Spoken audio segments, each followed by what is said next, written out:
laisse un petit peu de temps à Alice pour s'installer. C'est bon?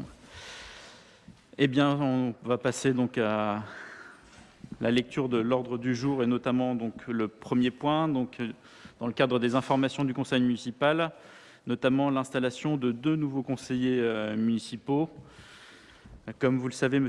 Bossuat a démissionné et donc dans la suite du fonctionnement, on appelle le suivant de la liste, en l'occurrence une suivante, mais qui n'a pas souhaité siéger. Et c'est M. Menra qui a été appelé à siéger. Voilà, je pense qu'il voulait dire un petit mot. Ouais.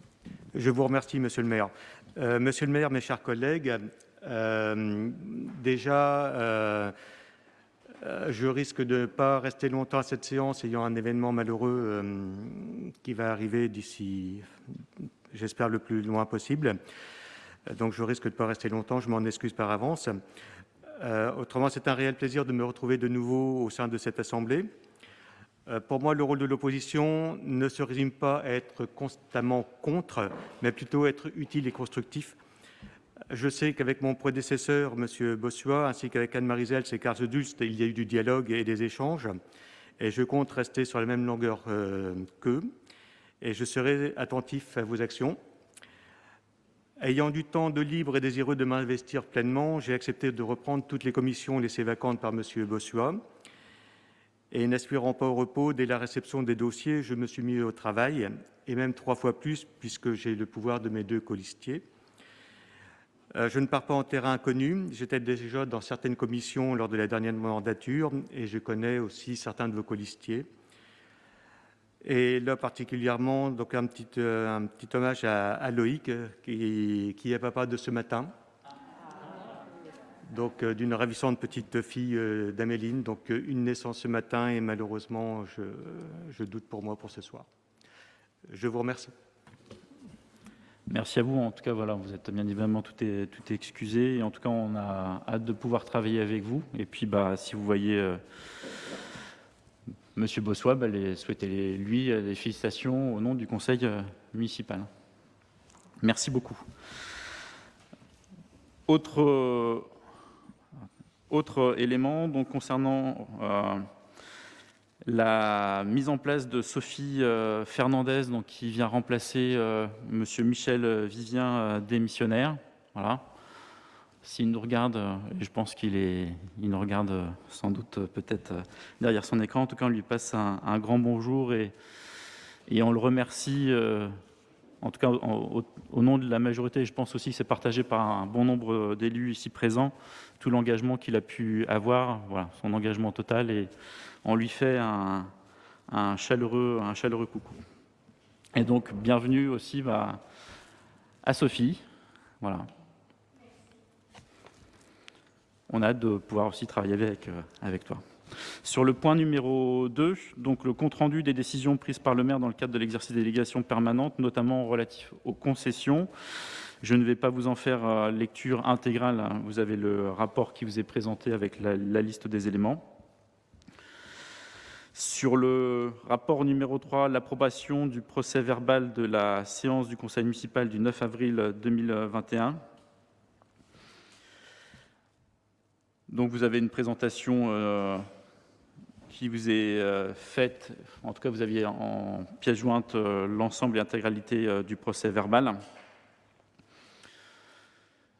Je vous propose de passer au vote ce point, sachant que nous aurons 2 personnes qui ne pourront pas participer à ce vote. Ce sera M. Menra et puis Mme Fernandez. Est-ce qu'il y avait des remarques sur le procès-verbal? Non. Je vous propose de passer au vote. Est-ce qu'il y a des votes contre? Des abstentions? Adopté à l'unanimité, je vous en remercie. Je pense que vous serez appelés en fin de séance à venir signer le registre.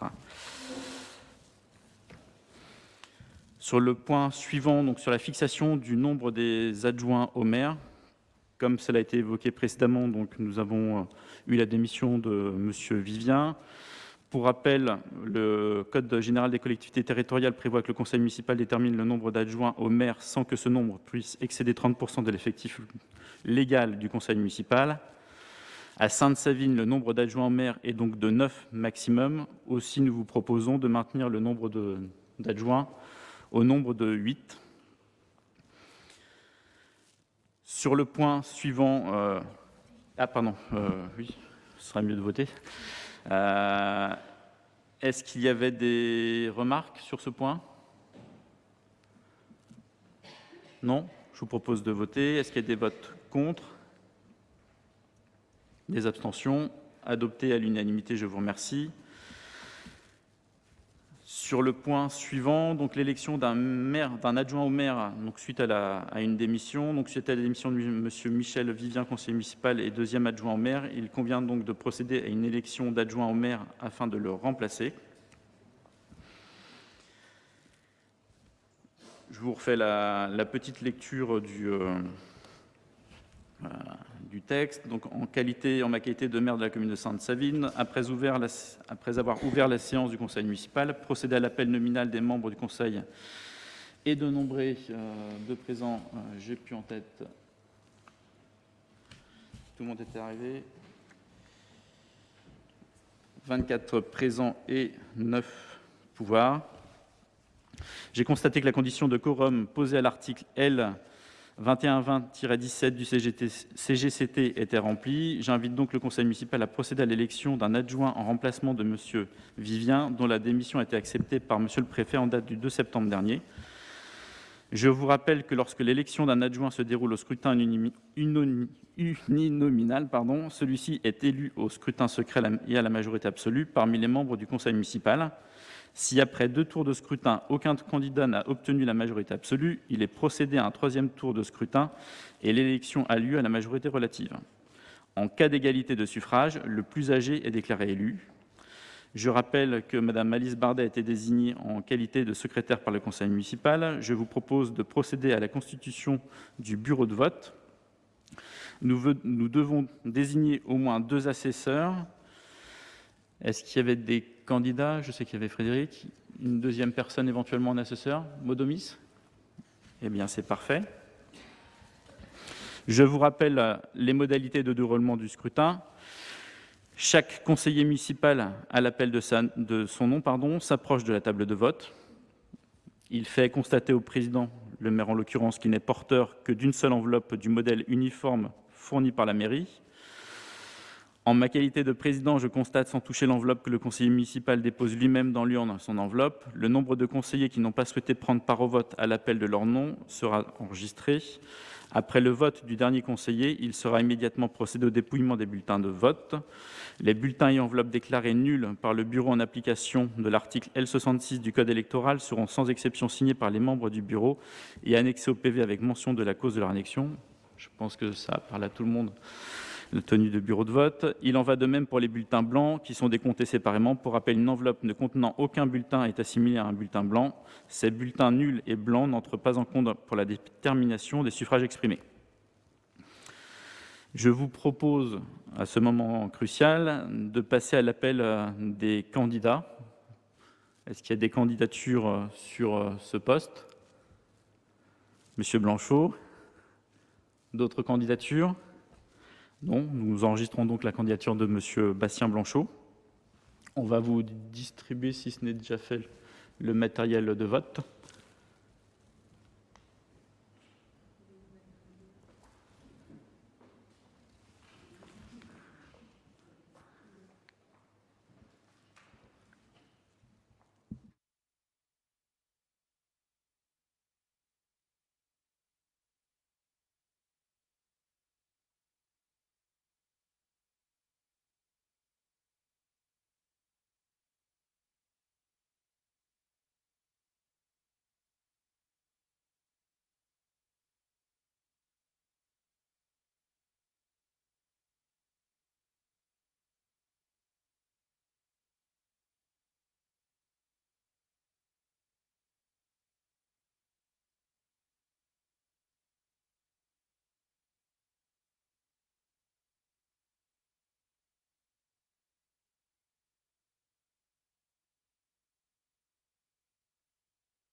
Suspense.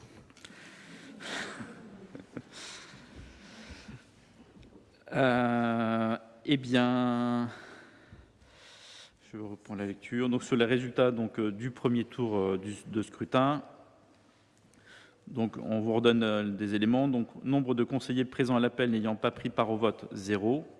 Nombre de votants, 33. En enveloppe déposée. Nombre de suffrages déclarés nuls par le bureau, 0. Nombre de suffrages blancs, 1. Pour rappel, donc, le nombre de suffrages exprimés, 32. La majorité absolue étant fixée à 17, avec un résultat de 32 votes pour. Nous pouvons déclarer M. Bastien Blanchot nouveau maire adjoint. Voilà. Félicitations à lui, voilà, pour ce beau challenge et très beau score. Voilà.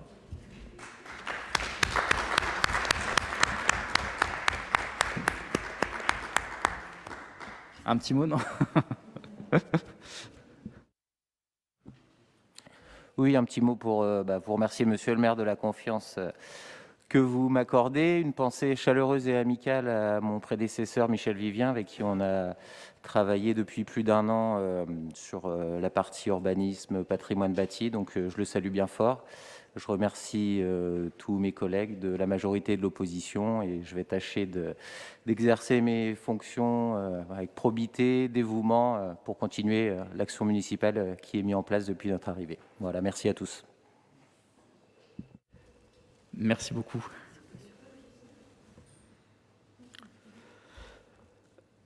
Point suivant, indemnité des élus, fixation, répartition de l'enveloppe globale. Je ne vais pas vous faire relecture de l'ensemble. Comme les indemnités sont nominatives, il y avait nécessité de repasser la délibération et d'indiquer que les indemnités des adjoints et des conseillers municipaux sont effectives à compter de la signature des arrêtés de délégation. Il n'y a aucun changement dans le montant. Et voilà, on devait passer cette délibération. Est-ce qu'il y a des remarques sur ce point? Non? Je vous propose de passer au vote. Est-ce qu'il y a des votes contre? Des abstentions? Adopté à l'unanimité, je vous remercie. Sur le rapport suivant, commission municipale, modification suite à la démission de conseillers municipaux, monsieur Huard. Merci, monsieur le maire. Mes chers collègues, conformément à l'article L. 2121-22 du CGCT, le conseil municipal peut former, au cours de chaque séance, des commissions chargées d'étudier les questions soumises au conseil, soit par l'administration, soit à l'initiative d'un de ses membres. La composition des différentes commissions doit respecter le principe de la représentation proportionnelle pour permettre l'expression pluraliste des élus au sein de l'Assemblée communale. Le maire est le président de droit de toutes les commissions. Pour rappel, lors de sa séance du 28 juillet 2020, le conseil municipal a adopté la liste de 5 commissions municipales dont les thématiques sont: en premier, commission cohésion sociale, affaires scolaires, jeunesse et famille, solidarité, affaires sanitaires. En 2, commission urbanisme, cadre de vie, transition écologique. En 3, commission commerce et artisanat, économie sociale et solidaire, relations avec les entreprises. En 4, commission vie citoyenne, administration générale, vie quotidienne et tranquillité. En 5, commission culture, patrimoine, vie associative et sportive. Il vous est proposé que le nombre d'élus siégeant au sein de chaque commission soit variable en fonction des candidatures d'élus sur les diverses thématiques, avec un maximum de 11 ou 12 membres, selon la commission concernée, conformément aux dispositions présentées dans le règlement de fonctionnement du conseil municipal.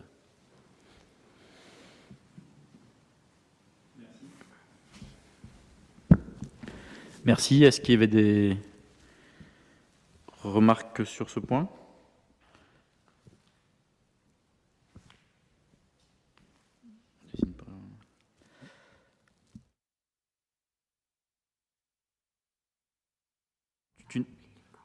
D'accord. Donc, concernant les différentes candidatures qui pouvaient être proposées, donc notamment sur la Il vous était proposé la candidature de M. Menra sur les commissions commerce et artisanat, économie sociale et solidaire, relations avec les entreprises, ainsi que sur la commission vie citoyenne, administration générale, vie quotidienne et tranquillité, et sur la commission culture, patrimoine, vie associative et sportive. C'est des choses qu'on avait vues, qui ont été vues préalablement. Et puis, était proposée Sophie Fernandez en candidature sur les commissions urbanisme, cadre de vie et transition écologique. Est-ce qu'il y avait des remarques sur ces points? Oui, Monsieur Croquet. Oui, j'aimerais bien me proposer pour la commission commerce et artisanat.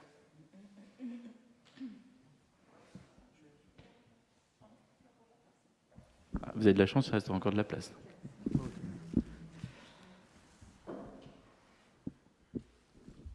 Sur ce, d'autres remarques éventuellement? Sur ce point, pour faciliter le vote, on vous propose un vote à main levée. Est-ce qu'il y a des objections à un vote à main levée? Non?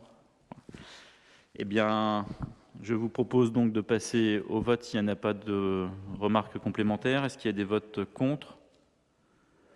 Des abstentions?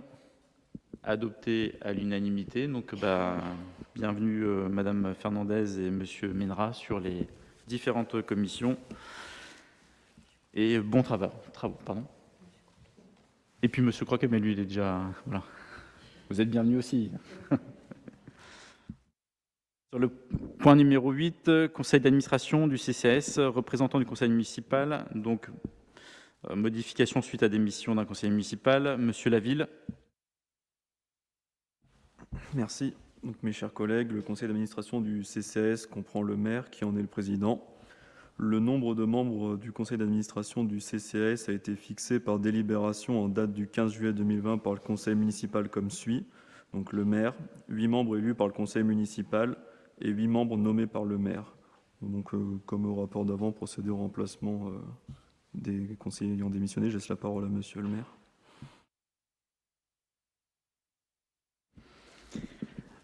Donc, on proposait donc sur ce point donc les candidatures de Madame Frédérique Prélot en remplacement de la démission de Monsieur Vandalen et puis la candidature de Monsieur Menra. Donc là aussi, je vous propose, si vous en êtes tous d'accord, de procéder à un vote à main levée. Est-ce qu'il y avait des remarques? Non.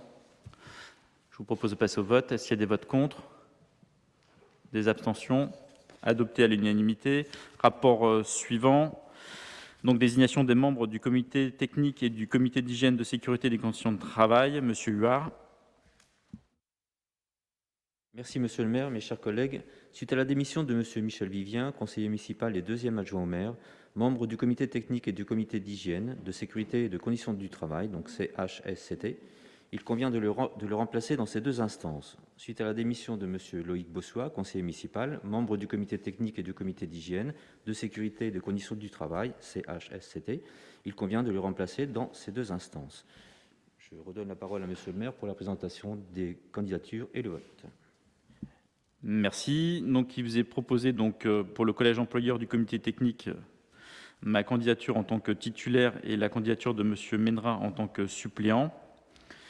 Et sur le comité d'hygiène, de sécurité et des conditions de travail, ma candidature en tant que titulaire et la candidature de Monsieur Menra en tant que titulaire également.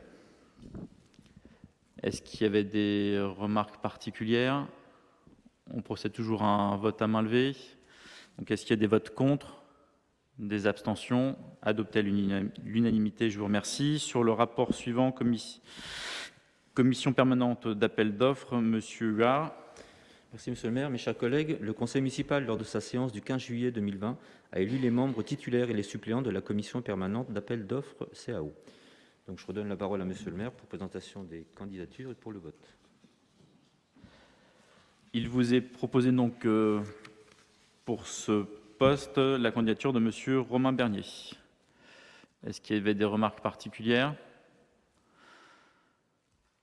Je vous propose de passer au vote toujours à main levée s'il n'y a pas d'objection. Est-ce qu'il y a des votes contre? Des abstentions? Adopté à l'unanimité. Rapport numéro 11, commission de délégation de services publics, Madame Gultequin. Merci, monsieur le maire. Mes chers collègues, par délibération en date du 28 juillet 2020, l'Assemblée délibérante a élu les membres titulaires et suppléants de la commission de délégation de services publics, DSP.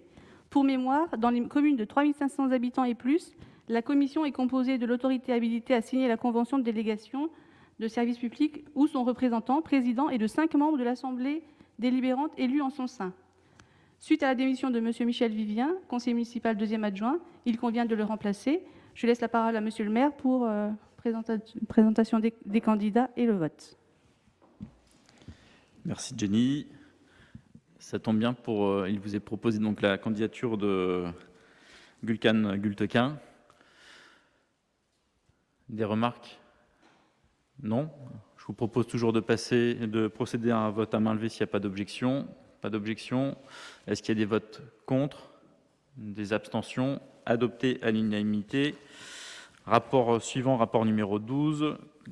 Commission consultative des services publics locaux, Monsieur Blanchot. Merci, monsieur le maire. Mes chers collègues, pour rappel, la loi du 27 février 2002 relative à la démocratie de proximité dispose que les communes de plus de 10 000 habitants doivent disposer d'une commission consultative des services publics locaux. Elle doit être consultée sur tout projet de création de services publics, en délégation de services publics ou en régie, à condition que celle-ci soit dotée de la personnalité morale et de l'autonomie financière, qu'il s'agisse de services publics industriels et commerciaux ou de services publics administratifs. Cette commission, présidée de droit par le maire, doit comprendre des membres du conseil municipal désignés dans le respect du principe de la représentation proportionnelle, des représentants d'associations locales désignés par le conseil municipal, des personnes qualifiées désignées par arrêté municipal en fonction de l'ordre du jour. Suite à la démission de M. Vivien, deuxième adjoint au maire, il convient de désigner un successeur. Je laisse la parole à M. le maire pour procéder au vote. Et aux candidatures. Et donc on proposait, pour remplacer M. Vivien dans la continuité de la nouvelle délégation, la candidature de M. Blanchot. Est-ce qu'il y avait des remarques? Je vous propose toujours de procéder à un vote à main levée. Est-ce qu'il y a des votes contre? Des abstentions? Adopté à l'unanimité. Rapport suivant, donc désignation d'un délégué au sein du comité SDEA. Donc pour rappel, suite à la démission de M. Michel Vivien, conseiller municipal et deuxième maire adjoint, il convient de le remplacer en désignant un délégué titulaire du conseil municipal au sein du comité syndicat départemental d'énergie de l'Aube SDEA. Il est proposé à l'Assemblée la candidature de M. Romain Bernier. Suite à la démission de M.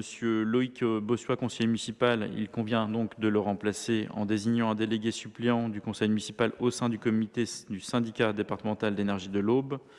Et donc, dans ce cadre, en remplacement de M. Bossuat, il est proposé la candidature de M. Ménera. Est-ce qu'il y a des remarques particulières sur ce point?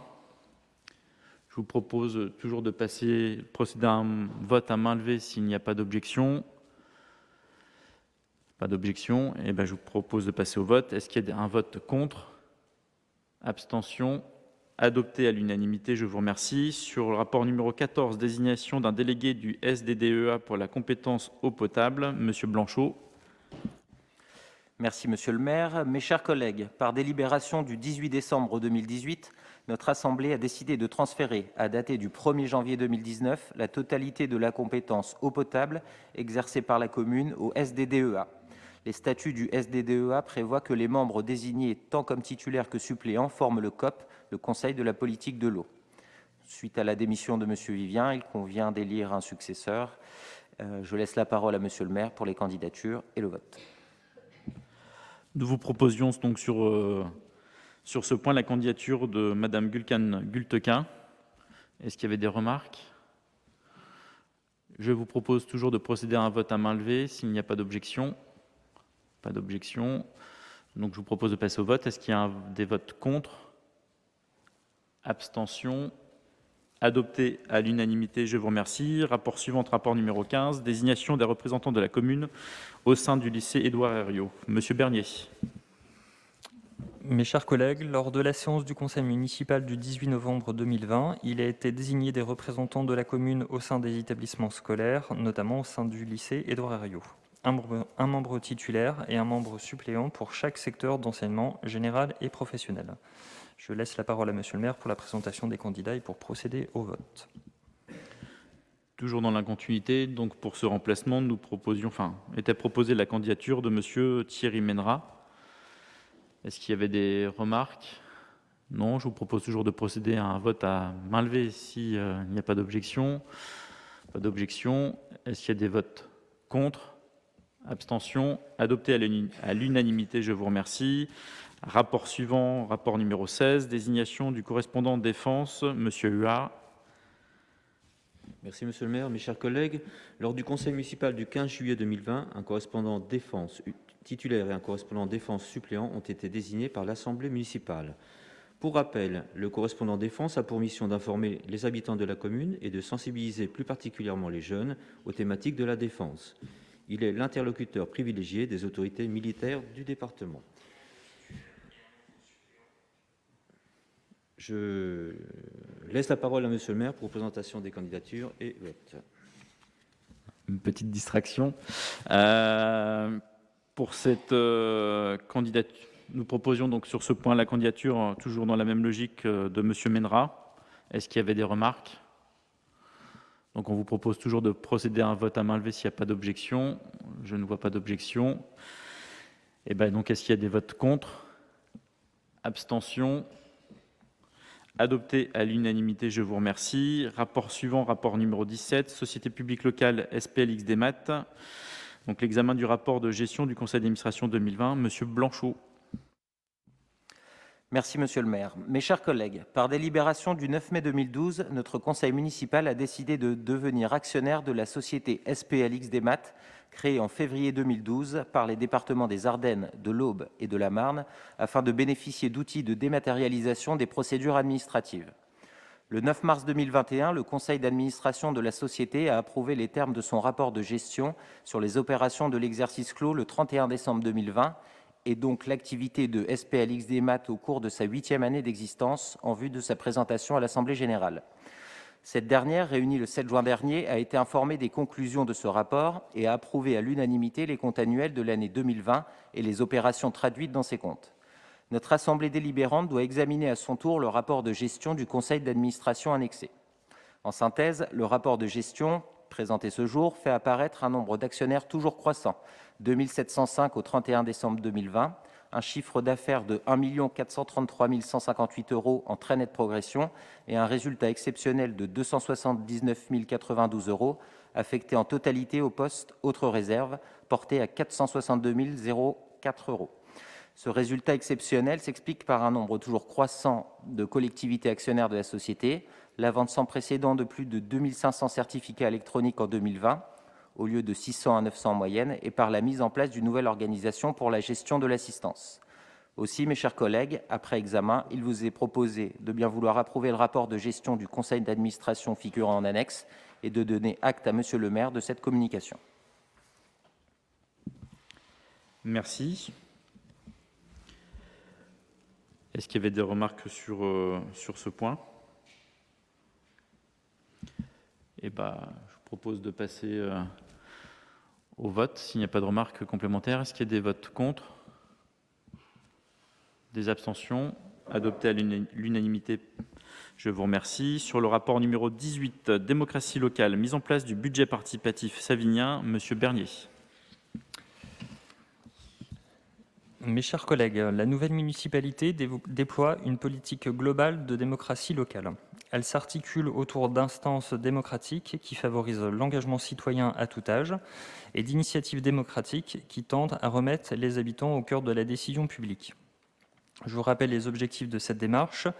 Développer une citoyenneté active dès le plus jeune âge, donc avec le CMJ, favoriser la codécision avec des habitants et les forces vives du territoire pour répondre à une aspiration forte de nos concitoyens d'être associés aux décisions publiques et de se savoir utiles, mobiliser des publics peu présents dans les instances de participation citoyenne, les jeunes, les populations précarisées ou isolées et les jeunes actifs, réaffirmer le lien de proximité entre habitants, élus et services municipaux afin de les faire travailler ensemble. Dans cette logique, la ville souhaite mettre en place dès cette année et pour la première fois un budget participatif. Il s'agit d'un dispositif démocratique permettant aux habitants non élus de proposer puis de choisir des projets d'intérêt général pour la commune.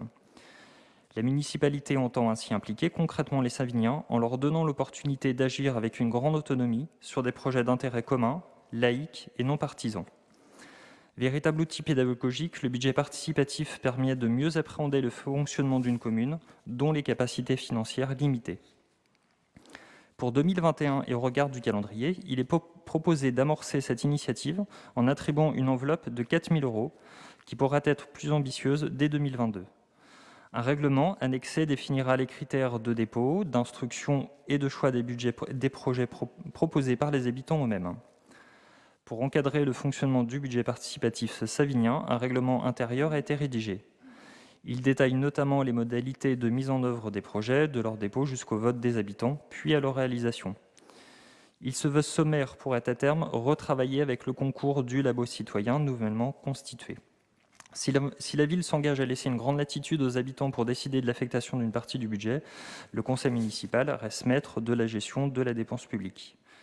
Aussi, mes chers collègues, il vous est proposé de valider la création d'un budget participatif savinien, d'affecter 4 000 € à ce budget au titre de l'année 2021, de valider le règlement intérieur annexé et d'autoriser Monsieur le maire à signer tout document permettant sa mise en œuvre. Merci. Est-ce qu'il y avait des remarques sur ce point ? Non. Je vous propose de passer au vote.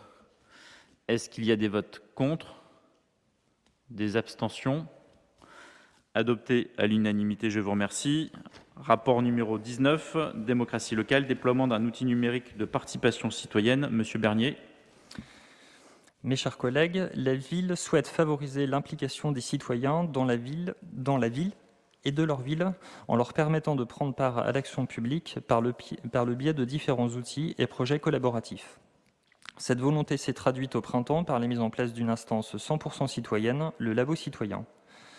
Pour aller plus loin dans cette démarche et développer une citoyenneté active, la ville souhaite se doter d'une plateforme de participation citoyenne. Il s'agit d'un outil numérique innovant qui permette de concerter les habitants ou de les associer activement à la décision publique. Grâce à cet outil numérique, les utilisateurs pourront retrouver l'actualité citoyenne de la ville, suggérer des idées, voter pour leur projet préféré dans le cadre du budget participatif présenté précédemment, participer à des enquêtes mises en place par la ville, suivre l'avancement des projets participatifs ou co-construire des projets. Pour répondre à ces besoins, la ville a retenu la solution Decidim en open source. Donc, il s'agit d'un logiciel libre de droit, déjà expérimenté par les villes à travers le monde, des ONG, des gouvernements.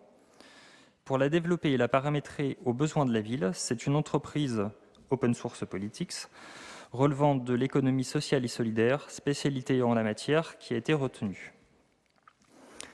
Parallèlement et dans le cadre du plan de relance, le Fonds de transformation numérique permet aux collectivités de bénéficier jusqu'en 2024 de financements pour le déploiement d'outils ayant un impact concret dans la relation à l'usager et repensant la relation aux usagers en mettant une démarche qui vise à améliorer ou à étendre l'offre omnicanal, site web, démarches en ligne, accueil téléphonique, etc. Notre projet de plateforme s'inscrit dans ce cadre. Une aide maximum de 80% du montant hors taxe est alors envisageable. Pour le déploiement de sa plateforme de participation citoyenne Decidim, la ville de Sainte-Savine souhaite donc solliciter ce fonds de concours qui permettra de réduire le reste à charge pour la collectivité dans un souci de maîtrise budgétaire. Donc, le montant du projet vous est détaillé. Il serait pour le développement de la plateforme Decidim et sa maintenance pour 3 ans de 13 350 € hors taxe. Et le montant de l'aide sollicité dans le cadre du plan de relance, donc le plafond maximum est sollicité, à savoir 80%, il serait de 10 680 €, ce qui ferait un reste à charge pour la collectivité de seulement 2 670 €.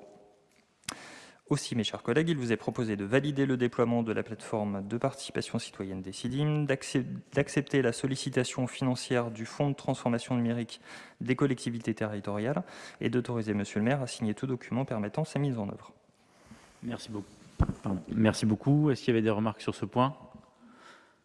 Non ? Merci beaucoup. Je vous propose de passer au vote. Est-ce qu'il y a des votes contre ? Des abstentions ?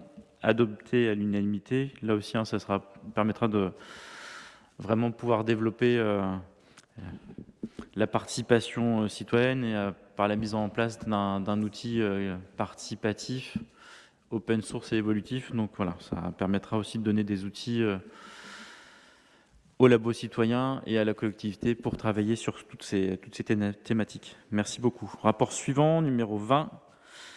Biens mobiliers communaux, mise à la réforme de matériel de transport. Monsieur Laville.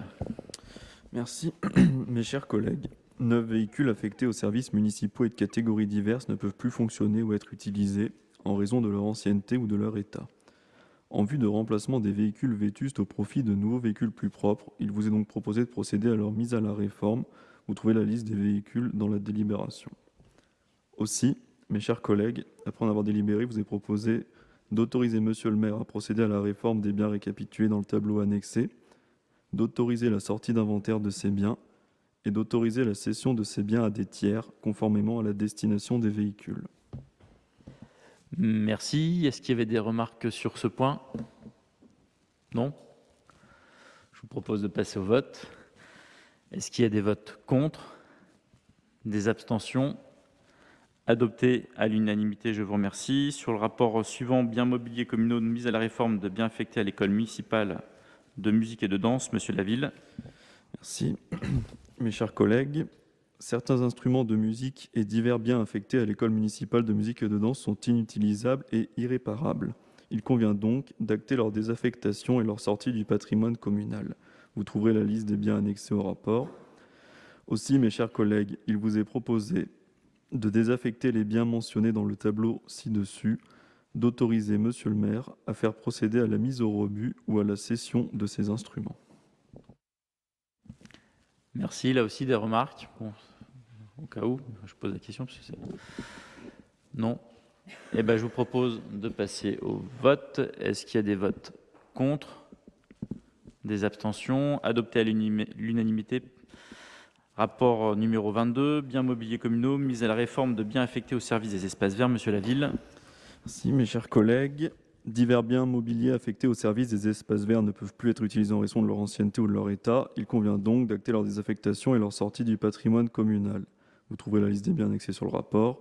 Aussi, mes chers collègues, après en avoir délibéré, il vous est proposé de désaffecter les biens mentionnés dans le tableau et d'autoriser Monsieur le maire à faire procéder à la mise au rebut ou à la cession de ces biens. Merci. Là aussi, des remarques? Non. Je vous propose de passer au vote. Est-ce qu'il y a des votes contre? Des abstentions? Adopté à l'unanimité. Je vous remercie. Rapport suivant, numéro 23, création des emplois. Monsieur Bernier.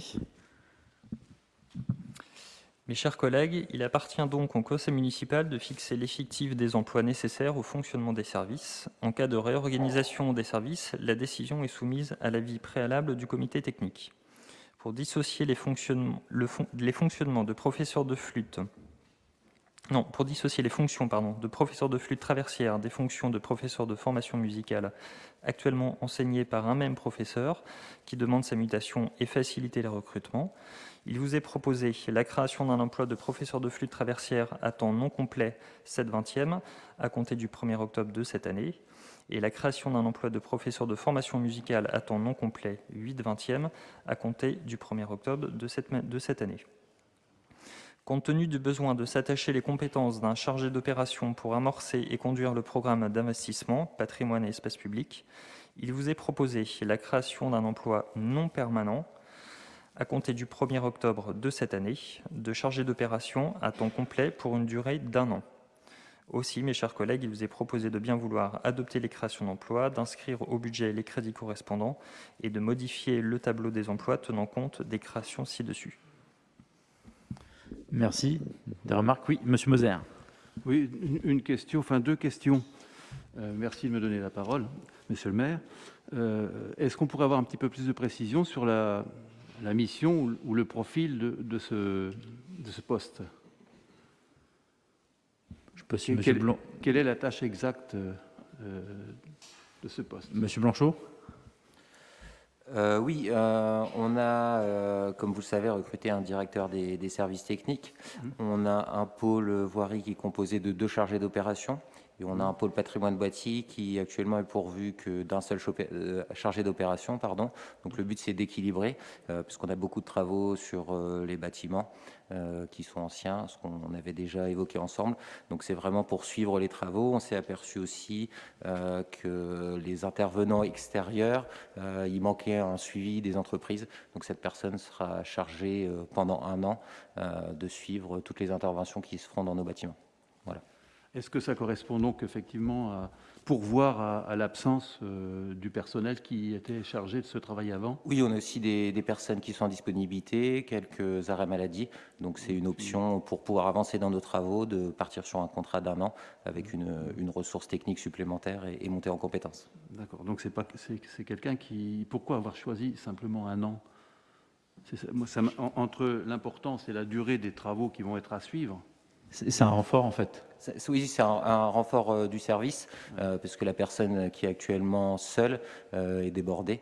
Donc c'est un renfort qui est pour l'instant d'1 an. C'est aussi pour nous une manière de juger si c'est pertinent à terme d'avoir 2 chargés d'opération sur le patrimoine bâti. Donc ça fait écho à un besoin immédiat qui sera peut-être potentiellement après engagé dans la durée. Voilà, en fait, ça remplace une partie des tâches que devait faire l'ancien directeur de pôle concerné. Oui, c'est ça. D'accord, merci, c'est tout. De façon ponctuelle pour 1 an pour l'instant. D'accord, merci. Oui, enfin, pas totalement. Enfin, c'est vraiment aussi un renfort au gré aussi d'un certain nombre de projets, de missions qui sont en cours. Donc là, il y avait vraiment nécessité d'avoir un appui. Et comme on l'a évoqué, c'est sur une durée d'1 an, qui est éventuellement aussi, c'est aussi une période qui permettra aussi de tester à la fois la nécessité de maintenir une ressource telle que le profil qui sera défini, et puis de suivre aussi les opérations. Voilà, il y a un certain nombre, vous suivez en commission, il y a un certain nombre d'opérations qui sont en cours et qui vont émerger, donc qui nécessiteront par le fait un renfort. Voilà. D'autres remarques? Non, pardon, j'ai cru que vous vouliez. C'était bon, M. Moser? Oui. Eh bien, je vous propose de passer au vote. Est-ce qu'il y a des votes contre, des abstentions? Adopté à l'unanimité, je vous remercie. Sur le rapport numéro 24, fourrière intercommunale mutualisation, changement de tarification du service commun. Pardon, c'était Madame Mazard, mais c'était Jenny, pardon. Merci, Monsieur le maire. Mes chers collègues, la commune a fait le choix d'adhérer par convention au service commun de gestion des chiens et des chats errants géré par 3 Champagne Métropole, entrée en vigueur le 1er février 2019. Une convention précise l'étendue des prestations, les conditions de recours au service ainsi que les implications financières. Considérant la nécessité d'équilibrer financièrement chaque service commun par les contributions et participations des communes membres et des usagers bénéficiaires de chaque service, et que 3 Champagne Métropole a modifié les tarifs relatifs au service de la fourrière intercommunale au 1er juillet 2021, soit une part fixe à 80 centimes d'euros par habitant, une part variable à 280 € par chat capturé, un forfait de prise en charge facturé au propriétaire à 50 € TTC. Il convient de signer un avenant à la convention initiale modifiant les conditions financières comme énoncé. Aussi, mes chers collègues, il vous est proposé de bien vouloir accepter la nouvelle tarification de la fourrière intercommunale, autoriser Monsieur le maire à signer l'avenant de la convention relatif à la fourrière intercommunale et tous documents utiles. Merci. Est-ce qu'il y avait des remarques sur ce point? Monsieur Moser, non? non, mais en tout cas, c'est un vrai sujet. Voilà. Oui, c'est un vrai sujet. Ça a toujours été difficile à gérer par les communes, cette problématique d'animaux errants, et notamment les chats, puisqu'ils quand ils sont attrapés, il faut les stériliser, etc., d'où les coûts. Il faut savoir qu'au départ, 3 Champagne Métropole, à la demande de nombreuses communes, notamment des communes urbaines, a essayé de mettre en place ce service qui, en fait, s'avère plus coûteux qu'au départ, c'était 0,50 par habitant, et point, pratiquement. Donc là, c'est un alignement de tarifs, je suppose, sur la réalité. Et donc, si on ne votait pas ça, il faudrait quitter 3 Champagne Métropole. Je pense que ça poserait problème. Voilà, c'est tout. Voilà les remarques qu'on peut faire sur ce genre de choses. On n'ira quand même pas jusqu'à quitter Trois Champagne Métropole pour la fourrière, mais pour autant, voilà, c'est une vraie préoccupation. Après, ça n'empêche pas que la collectivité peut mettre en place des outils et des moyens parallèles pour pouvoir traiter cette problématique, puisque au final, ça représente un coût certain, et qu'on regarde aussi, comme vous l'évoquiez, sur notre population de ville. On est sur une ville avec une forte population de petits félins. Et donc voilà, ça peut aussi avoir des incidences budgétaires. Donc aussi charge à nous de voir aussi ce qu'il est possible de faire en complément au travers peut-être de partenariats renforcés avec des associations et de voir en termes de solutions hybrides. Mais voilà. Il y a un vrai travail de sensibilisation et de prise de conscience d'un certain nombre d'habitants qui nourrissent même les chats extérieurs, etc. Et ça pose des problèmes, c'est vrai. Ça fait partie des questions qu'on peut prendre en compte dans une commune. Donc là, ce soir, on doit délibérer sur ce point, mais pour autant, peut-être en commission, ce sera peut-être des points qu'on pourra aborder en complément. Est-ce qu'il y avait d'autres remarques? Non, je vous propose de passer au vote. Est-ce qu'il y a des votes contre? Des abstentions? Adopté à l'unanimité. Rapport suivant, Jenny. Merci, monsieur le maire. Mes chers collègues, le recensement partiel de la population est en préparation et se déroulera du 20 janvier au 26 février 2022.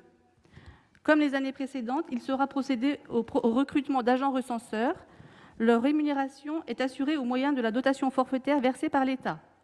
Pour 2022, il est proposé d'attribuer une augmentation d'environ 2% à la rémunération des agents recenseurs afin de répondre à l'inflation, soit 1,64 € brut par bulletin individuel collecté contre 1,61 € en 2020, 1,06 € brut par feuille de logement ou d'immeuble collecté contre 1,04 € en 2020, une somme forfaitaire de 39 € brut par demi-journée de formation contre 38 € en 2020, un forfait de 97 € brut équivalent aux frais de déplacement pour la tournée de reconnaissance contre 95 € en 2020, une dotation forfaitaire de 118 € brut par agent recenseur en fonction de la qualité du recensement contre 116 € en 2020.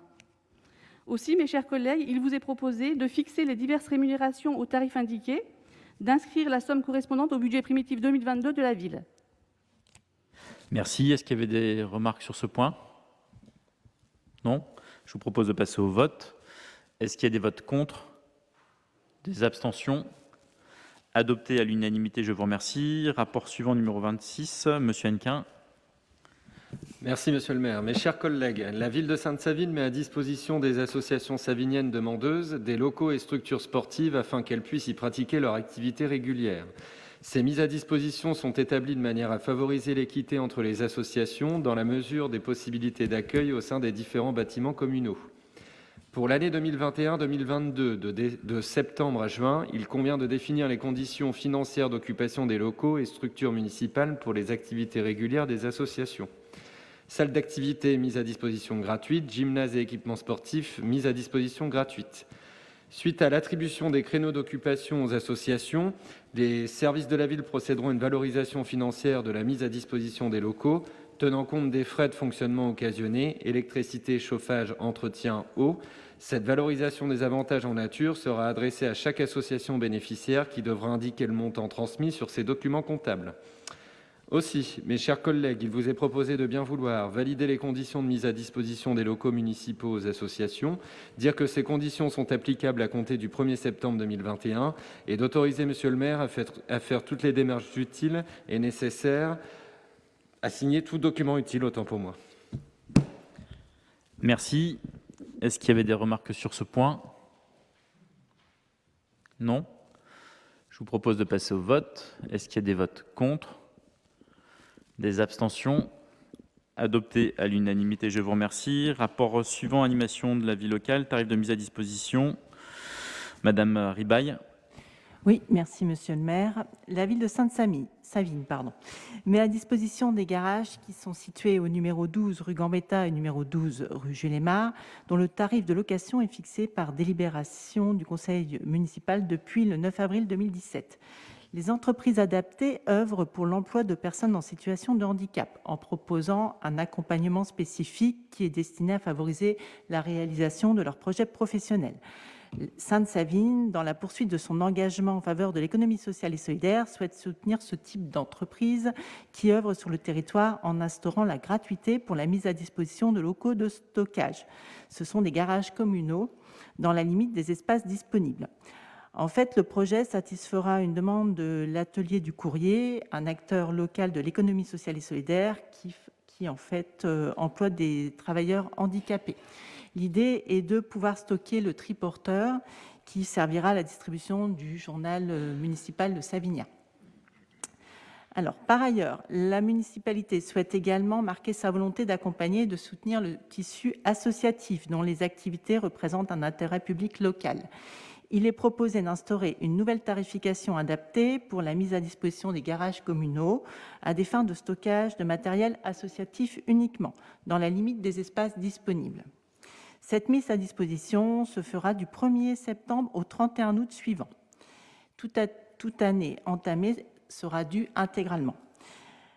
Je vous propose donc d'actualiser la tarification pour la mise à disposition de garages par la création de deux nouveaux tarifs qui prendront effet à compter du 1er septembre 2021.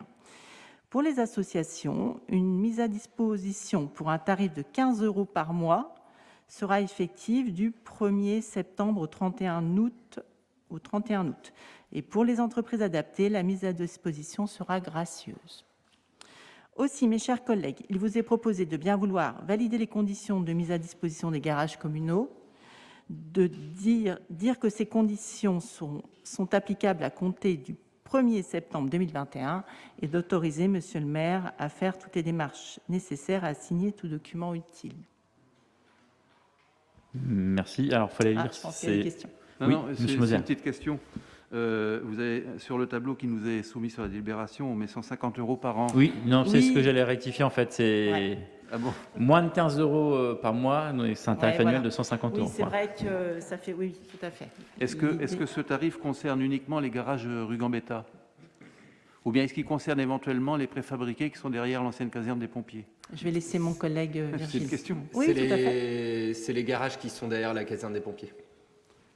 Est-ce que ces garages faisaient l'objet d'une location annuelle avant? Non, je crois pas. Il n'y avait rien. On ne savait même pas qui c'est qui était dedans. Oui, donc là, on a refait le tri avec les services justement pour savoir qui occupait les garages de la commune. On pourrait le savoir qui occupe les... On a refait le tour justement et c'est pour ça qu'on propose aujourd'hui en fait les tarifs à location parce qu'on a demandé aux personnes qui occupaient les garages. J'avais des assos, j'avais du particulier, j'avais un peu de tout. Du coup, on a bien refait le tri. Tous les garages sont vides, ils sont sécurisés, les serrures changées. Et donc, du coup, on fait ce principe-là pour les 6 garages qu'il y a derrière la caserne. Et donc, les 6 garages ont été vidés? Oui. C'est-à-dire que les occupants, quelque part illégaux, enfin, en tout cas... On a laissé, bien évidemment, il y avait les éclaireurs de France qui étaient dedans, donc on les a laissés dedans. On a juste demandé qu'ils retirent tout ce qui est produit inflammable, etc., parce qu'il y avait vraiment un peu de tout. Je parle en général dans chaque garage, donc chaque garage est sécurisé, sinon après, pour les assos qui sont dedans, il n'y a pas eu de difficulté par rapport à ça. Donc les locaux sont quand même encore attribués sur les 6 garages? Oui. Il y a encore un local... Au moins un, ou si ce n'était pas deux, aux éclaireurs et éclaireuses de France. Oui. Et pour les autres locaux? Mais il y en reste 4. Et ceux-là sont disponibles? C'est ça. C'est-à-dire que les gens qui les occupaient n'ont pas souhaité rentrer dans le...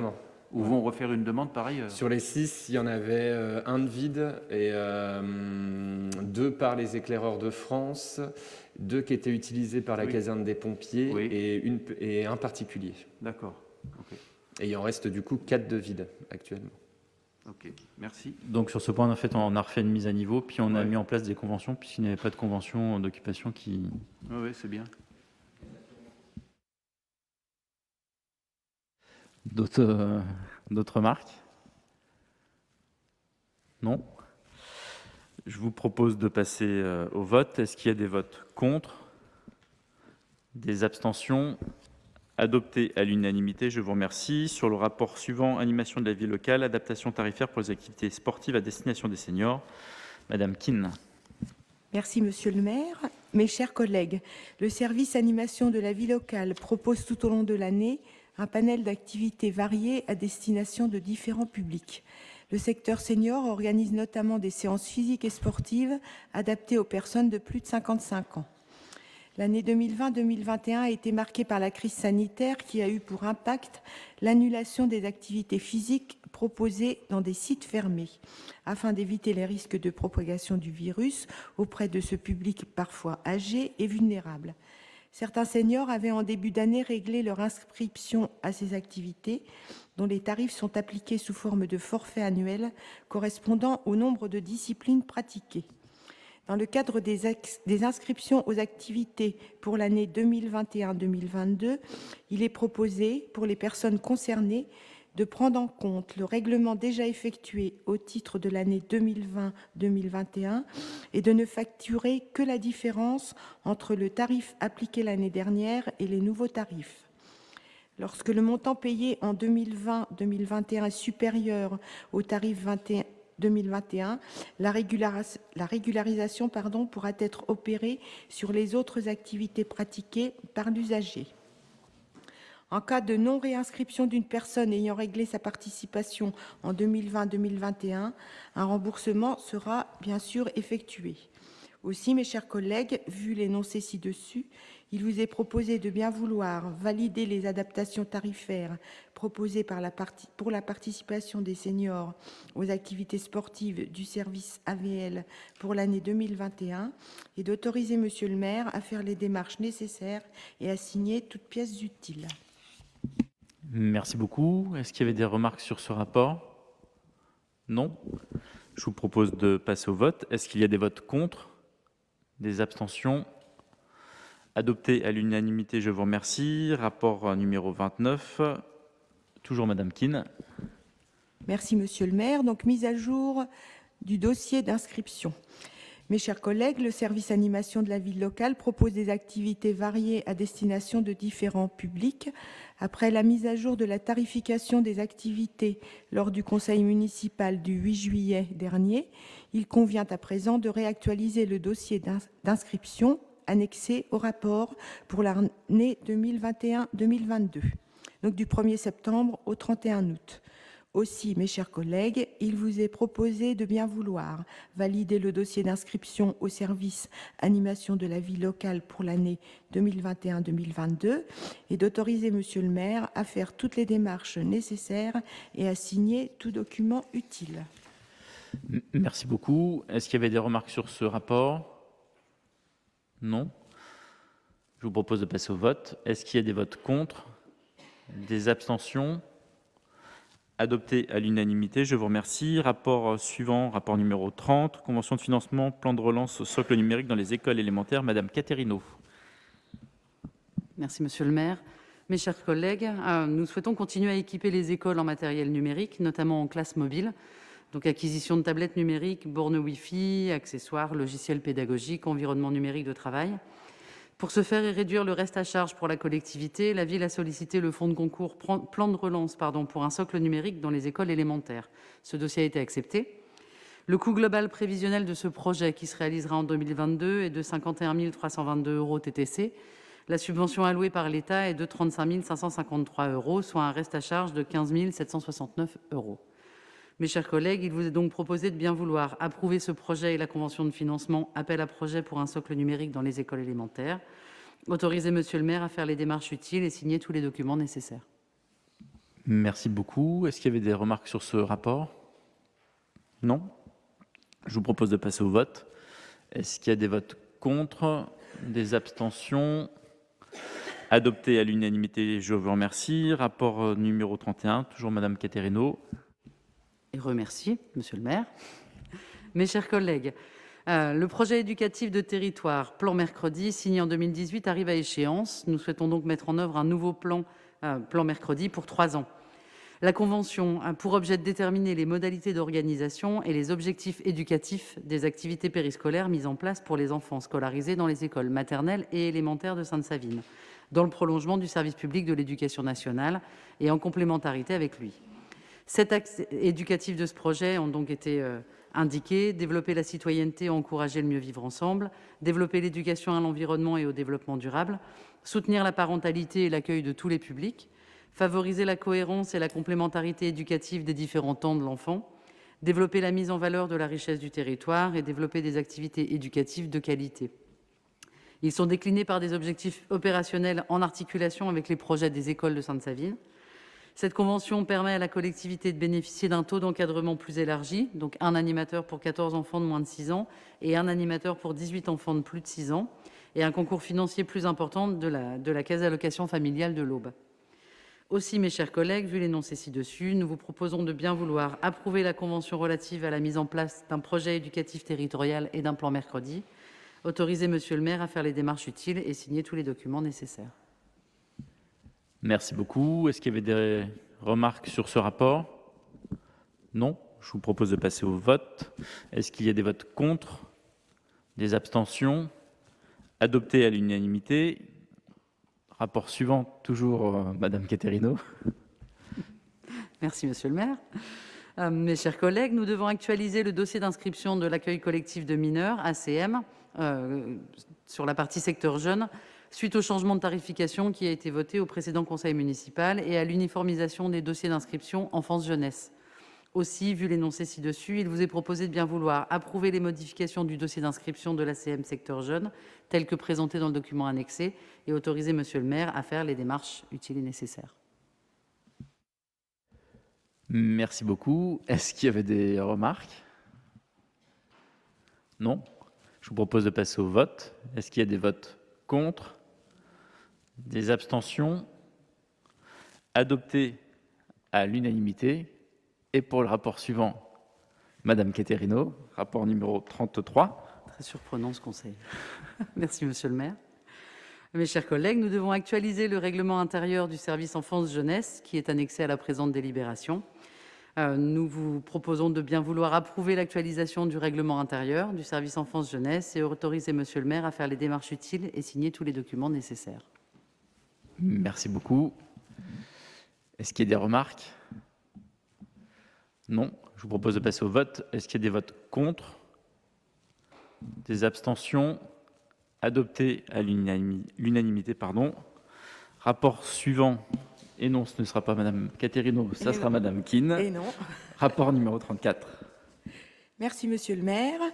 Financement exceptionnel, classe verte, école élémentaire Lucie Aubrac. Mes chers collègues, les écoles de la ville sont subventionnées à hauteur de 500 €, comme le prévoit la délibération du 30 janvier 2019, lorsqu'elles organisent une ou plusieurs classes vertes. À titre exceptionnel, eu égard au contexte sanitaire et à l'annulation de toutes les classes transplantées, il est proposé de subventionner les 2 classes vertes de Chappe organisées par l'école élémentaire Lucie Aubrac à hauteur de 1 000 €. Le paiement se réalisera sur présentation des factures. Aussi, mes chers collègues, vu l'énoncé ci-dessus, il vous est proposé de bien vouloir approuver la subvention exceptionnelle de 1 000 € à l'école élémentaire Lucie Aubrac pour l'organisation de ces classes vertes et autoriser Monsieur le maire à faire les démarches utiles et à signer tous les documents nécessaires. Merci beaucoup. Est-ce qu'il y avait des remarques sur ce rapport?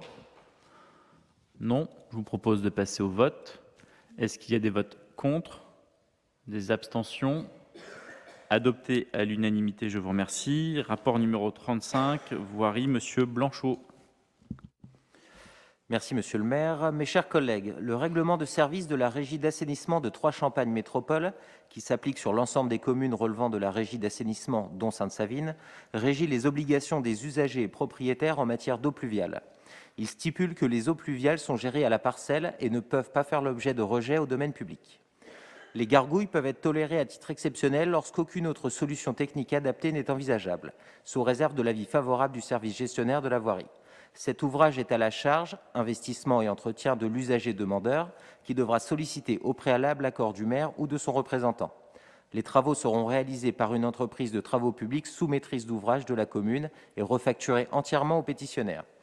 Toutes les émergences de voirie, ainsi que les équipements de captage des eaux de ruissellement pluviaux sont assimilés à des équipements de voirie et donc attribués au gestionnaire de la voirie, soit la commune de Sainte-Savine. Lorsque la commune est à l'initiative de travaux de réhabilitation des voiries ayant pour conséquence la modification des gargouilles, les présentes dispositions ne sont pas applicables. Aussi, mes chers collègues, il vous est proposé de bien vouloir accepter ce qui est énoncé ci-dessus. Autorisez Monsieur le maire à signer tout document utile. Merci beaucoup. Est-ce qu'il y avait des remarques sur ce rapport? Non. Je vous propose de passer au vote. Est-ce qu'il y a des votes contre? Des abstentions? Adopté à l'unanimité. Rapport suivant. Rapport numéro 36, Monsieur Blanchot. Merci, Monsieur le maire. Mes chers collègues, le rapport annuel sur le prix et la qualité du service public est un document produit tous les ans par chaque service d'eau et d'assainissement pour rendre compte aux usagers du prix et de la qualité du service rendu pour l'année écoulée. Trois Champagne Métropole exerce la compétence d'assainissement collectif sur 26 communes. Elle a la gestion des réseaux d'eau usée ainsi que les stations d'épuration de Barberey-Saint-Sulpice, Saint-Thibault, Courterange, Estissac et les bords d'Aumont. La compétence assainissement non collectif ayant été transférée au SDDEA, seul le service public d'assainissement collectif directement exercé par Trois Champagne Métropole est retracé dans le rapport joint en annexe. Le présent rapport a été présenté au Conseil communautaire le 12 juillet 2021 et en commission consultative des services publics locaux le 10 juin 2021. Considérant que la commission consultative des services publics locaux s'est réunie le 16 septembre 2021 pour donner un avis favorable sur la mise en œuvre de la délégation de services publics de l'année 2020 et qu'elle a émis un avis favorable, mes chers collègues, au vu de l'énoncé ci-dessus, il vous est proposé d'adopter le rapport d'activité annuel sur le prix et la qualité du service public de l'assainissement 2020 annexé à la délibération et d'autoriser Monsieur le maire à signer toute pièce utile. Merci beaucoup. Est-ce qu'il y avait des remarques sur ce rapport? Non, je vous propose de passer au vote. Est-ce qu'il y a des votes contre? Des abstentions? Adopté à l'unanimité, je vous remercie. L'ordre du jour étant épuisé, je vous propose de clore cette séance. Il est 19h53. Très bonne soirée à toutes et à tous. Pour les nouveaux venus, bienvenue.